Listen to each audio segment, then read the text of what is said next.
After my wife died, I gave all our things to our child. This made my new wife very angry.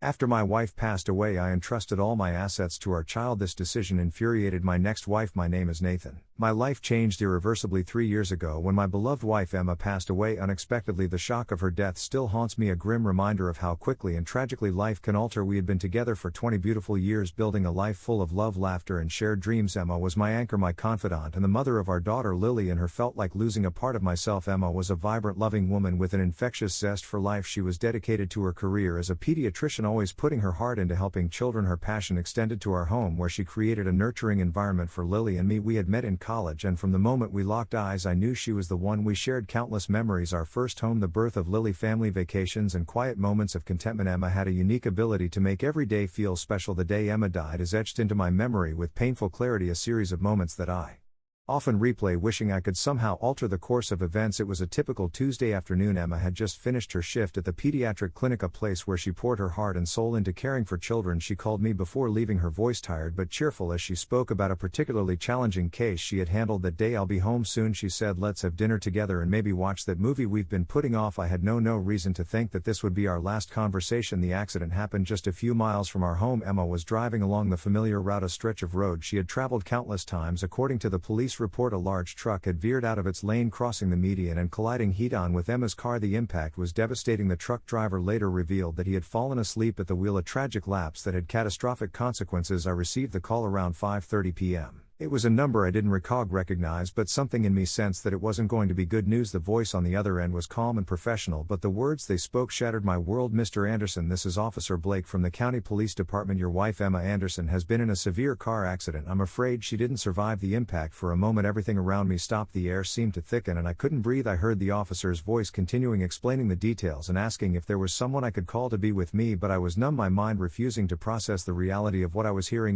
My Emma was gone just like that. In an instant our lives were irrevocably changed. I managed to call a neighbor, a close friend, who rushed over to be with me. Together we went to the hospital to identify her body. Seeing Emma there lifeless and cold was the most excruciating experience of my life. She looked so peaceful, as if she were merely sleeping, but the reality was far more brutal. The vibrant, loving woman who had been my partner for 20 years was no more. Breaking the news to Lily was a task I wouldn't wish on my worst enemy. She had been at a friend's house studying for an upcoming exam. I remember driving over, my hands shaking on the steering wheel, trying to hold back the tears that threatened to spill. When she saw me, she knew something was wrong. "Dad, what's happened?" she asked, her eyes wide with fear. I took her hands in mine, trying to steady my voice. "Lily, there's been an accident," I began, my voice breaking. "Mom didn't make it. She's gone." The look of disbelief and anguish on her face will haunt me forever. She collapsed into my arms, sobbing uncontrollably. In that moment I felt utterly helpless, unable to protect my daughter from the profound pain that had just enveloped our lives. The days that followed were a blur of grief and disbelief. We had to arrange the funeral, a task that seemed impossible in our state of mourning. Friends and family came to offer their condolences, but nothing could ease the ache in our hearts. Emma had been the glue that held us together, and without her everything felt fractured. Lily struggled immensely. At 15 she was on the cusp of adulthood, but losing her mother thrust her into a world of sorrow and confusion that no teenager should have to navigate. She had been so close to Emma. They shared a bond that was beautiful to witness. Now she was left grappling with an overwhelming sense of loss. She threw herself into her studies, perhaps as a way to keep her mind occupied, but I could see the pain in her eyes, the moments when the weight of her grief would come crashing down. As for me, I was adrift in a sea of sorrow. Emma had been my rock, my confidant, the person I turned to in times of trouble. Without her I felt red, struggling to find my footing in a world that no longer made sense. The nights were the hardest, lying awake in our bed, the emptiness beside me a constant reminder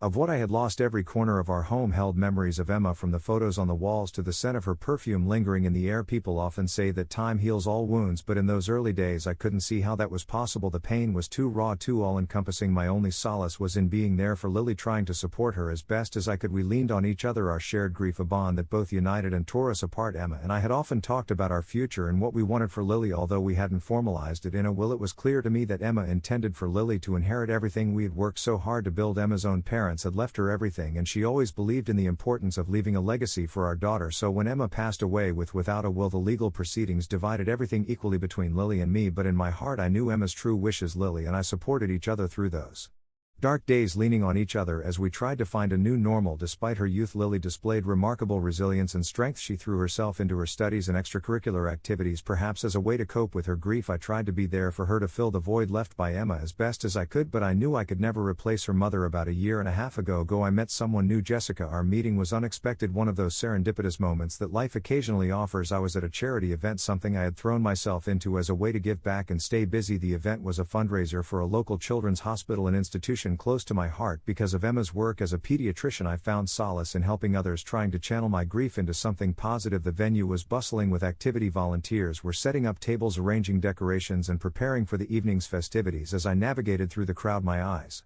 caught sight of a woman who seemed to be at the center of the action, effortlessly organizing the chaos around her. She was warm, engaging, and had a certain charisma that drew people in. Her laughter rang out, a melodious sound that seemed to cut through the noise and reach something deep within me. We ended up at the same table working on a last-minute decoration task. Our conversation started casually, but soon we were talking about everything from our favorite books to the challenges of parenting teenagers. There was an instant connection, a feeling that I hadn't experienced since Emma. Before I knew it, hours had passed. The event came to an end, and as people started to leave, Jessica and I exchanged numbers, promising to keep in touch. Jessica and I started seeing each other regularly. It felt strange at first to be with someone new after so many years with Emma. There was a sense of guilt, as if moving on meant betraying Emma's memory, but Jessica had a way of making me feel alive again. She brought a sense of hope and possibility back into my life. Her presence was like a gentle breeze that swept away the lingering shadows of grief. Our relationship developed quickly. We found that we had many common interests: an appreciation for classic literature, a love of hiking, and a shared passion for volunteering. Our personalities complemented each other well. Jessica was outgoing and sociable, while I was more reserved and introspective. Her energy balanced my calm, and together we found a harmonious rhythm. Jessica was understanding and compassionate, especially when it came to my grief over Emma. She never pressured me to move faster than I was ready for, and she listened patiently when I needed to talk about my late wife. Her empathy was a balm to my wounded heart. She understood that Emma would always be a part of my life, and she respected that, never trying to replace her but rather carving out her own unique place in my heart. Jessica had a 17-year-old daughter from a previous relationship, Emily, who was vibrant and full of life. The four of us, Jessica, her daughter Lily, and I, began spending time together as a blended family. Our first outings were simple picnics in the park, movie nights at home, and weekend hikes. There were initial awkward moments as we all adjusted to the new dynamics, but slowly bonds began to form. Lily, still grappling with her own grief, found a kindred spirit in Emily. They were close in age and shared similar interests, from music to fashion. It was heartwarming to see them grow closer, supporting each other through the challenges of adolescence. Jessica and I marveled at how well our daughters got along, often finding them lost in conversation or planning their next adventure together. After a year of dating, I proposed to Jessica. It felt right, like a new chapter that I was ready to embrace. The proposal was a simple, intimate affair. I took her to the botanical garden where we had our first official date. As we walked through the blooming flowers, I knelt down on one knee and asked her to marry me. Jessica's eyes filled with tears of joy, and she said yes, her smile radiant under the evening sky. Jessica was thrilled, and we started making plans for our future together. We discussed everything: where we would live, how we would blend our families, and our hopes for the future. We envisioned a home filled with love and laughter, where our daughters could thrive and where we could build new memories together. It was a future that, for the first time in a long while, seemed bright and full of promise. As our relationship grew more serious, Jessica and I began to discuss our future in more detail. Inevitably, the conversation turned to finances and inheritance. Jessica was under the impression that everything I had, including what I inherited from Emma, would be part of our shared future. She envisioned a life where our resources were pulled together to provide for both her daughter Emily and our potential future children. This assumption, however, led to a significant point of contention between us. Before getting engaged, I had made a crucial decision that I knew would impact our future together. I had transferred everything that I inherited from Emma to Lily. This decision was rooted in a deep sense of duty and commitment to honor Emma's wishes. Although Emma had not left a formal will, our conversations over the years made her intentions clear to me. Emma was a meticulous planner and a dedicated mother. We often talked about our hopes and dreams for Lily's future. Emma was particularly passionate about ensuring that Lily would have the means to pursue her dreams without financial burden. She wanted Lily to have access to the best education opportunities, to travel, and the security to make choices based on passion rather than necessity. Emma's parents had left her everything, and she always intended to follow that tradition, believing it was the best way to secure Lily's future. The absence of a will was a tragic oversight, a consequence of Emma's sudden and untimely death. Despite this, I felt a moral obligation to act on what I knew to be her wishes. Transferring the assets to Lily was my way of fulfilling Emma's vision and ensuring that her hard work and sacrifices directly benefited our daughter. This decision was not made lightly. I spent countless nights reflecting on the potential repercussions and how it might affect my burgeoning relationship with Jessica. I knew that blending our families was going to be complex, and financial matters often complicate such situations even further, but the more I thought about it, the more convinced I became that this was the right thing to do. Emma had dedicated so much of her her life to building a secure future for Lily, and it was my responsibility to see that through. The revelation came on an otherwise quiet evening. Jessica and I were sitting in the living room enjoying a rare moment of peace. We had been discussing wedding plans and the logistics of blending our families. Amidst the conversation, Jessica brought up the topic of finances, eager to understand how we would manage our resources moving forward. I think it's important that we start discussing our financial future together, Jessica said, her eyes bright with enthusiasm. We should talk about combining our assets and making sure that Emily and Lily are both taken care of equally. Her words hung in the air, and I felt a knot form in my stomach. I had been dreading this conversation, knowing it would inevitably lead to the difficult subject of the asset transfer. I took a deep breath, deciding that honesty was the only way forward. Jessica, there's something you need to know, I began, my voice steady but tinged with apprehension. Before we got engaged, I transferred everything I inherited from Emma to Lily. I felt it was the right thing to do given Emma's wishes. Jessica's smile faded, replaced by a look of confusion and disbelief. What do you mean you transferred everything to Lily? She asked, her tone sharp. How much are we talking about? I explained.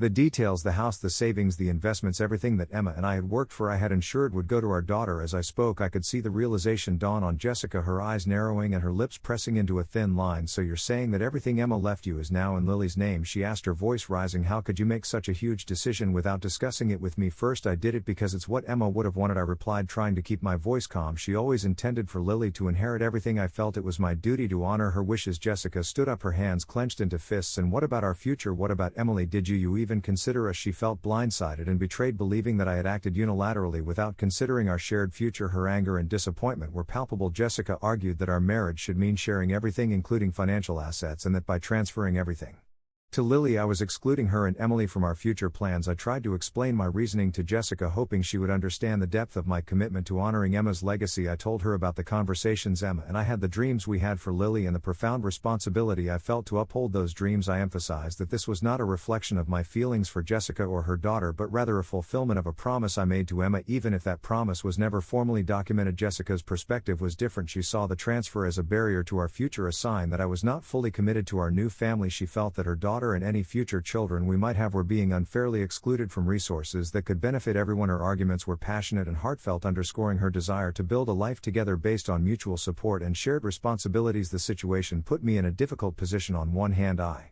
understood Jessica's point of view. She wanted to ensure that our blended family operated as a cohesive unit with no distinctions between my assets and our assets. On the other hand, my obligation to Emma's memory and Lily's future weighed heavily on my heart. Emma had been my partner in every sense of the word, and her wishes were a guiding force in my decision-making process. I also considered the implications of merging everything too quickly. Jessica and Emily were relatively new additions to our lives, and while my feelings for them were genuine and strong, the circumstances of the inheritance were unique. Emma's contributions were significant, and I felt it was premature to merge those assets without ensuring that Lily's future was secure. This was not just about money, it was about respecting the legacy of a woman who had given so much to her family. The decision to give everything to Lily was also about fairness. Lily had lost her mother, and no amount of money could ever compensate for that loss, but ensuring she had the financial stability to pursue her dreams, go to college, and start her adult life with a safety net was something I could do for her. It was my way of trying to make things right in a situation where so much had gone wrong. Navigating this complex situation has been challenging. Balancing my love for Jessica and my commitment to honoring Emma's legacy is a delicate act. I want to build a future with Jessica, but not at the expense of disregarding what Emma and I had envisioned for our daughter. This tension has forced me to reflect deeply on my values, responsibilities, and the kind of leg I want to leave behind for both Lily and any future family. As I stand at this crossroads, I am determined to find a solution that respects both my past with Emma and my future with Jessica. It's not an easy path, but I believe that with understanding, compassion, and clear communication, we can navigate through this and find a way forward that honors everyone involved. Thanks for watching. Please like and subscribe for more interesting videos.